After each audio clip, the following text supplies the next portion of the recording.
ত্রয়োদশ জাতীয় সংসদ নির্বাচনে সংরক্ষিত নারী আসনে বিএনপির মনোনয়ন প্রত্যাশীদের দ্বিতীয় দিনের মতো সাক্ষাৎকার নেওয়া হয়েছে। শনিবার ঢাকা, চট্টগ্রাম, কুমিল্লা, সিলেট ও ময়মনসিংহ বিভাগের মনোনয়ন প্রত্যাশীদের সাক্ষাৎকার নেওয়া হয়। মনোনয়ন প্রত্যাশীদের আশা, ত্যাগীদের মূল্যায়ন করবে দল।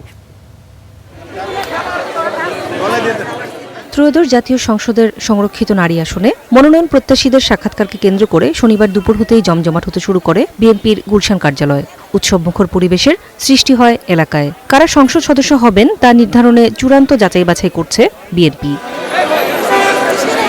বিকেল ৩টায় চেয়ারম্যানের কার্যালয়ে এ সাক্ষাৎকার কার্যক্রম শুরু হয়। দলের চেয়ারম্যান ও প্রধানমন্ত্রী তারেক রহমানের উপস্থিতিতেই হয় এই সাক্ষাৎকার কার্যক্রম।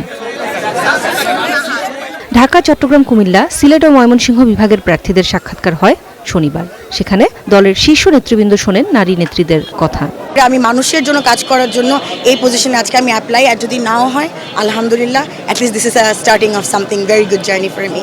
আর উনি জিজ্ঞেস করেছেন যে আমাদেরকে যদি মনোনয়ন দেয়া হয় তাহলে সেক্ষেত্রে আমরা আসলে কি করব। তবে বাংলাদেশের রাজনীতি থেকে মেঘনা আলম কোথাও যাচ্ছে না। যতদিন পর্যন্ত আমাদের রাজনীতিতে আমাদের দেশের সেই অবস্থান আমি আন্তর্জাতিক জায়গায় তৈরি না করব যে আমি বাংলাদেশি হিসেবে সম্মানিত হতে পারবো, ততদিন পর্যন্ত আমার রাজনৈতিক যাত্রা কায়েম থাকবে। মনোনয়ন প্রত্যাশীদের প্রত্যাশা, দলের দুঃসময়ে যারা মাঠে শ্রম দিয়েছেন সে ত্যাগীদের মূল্যায়ন করবে দল।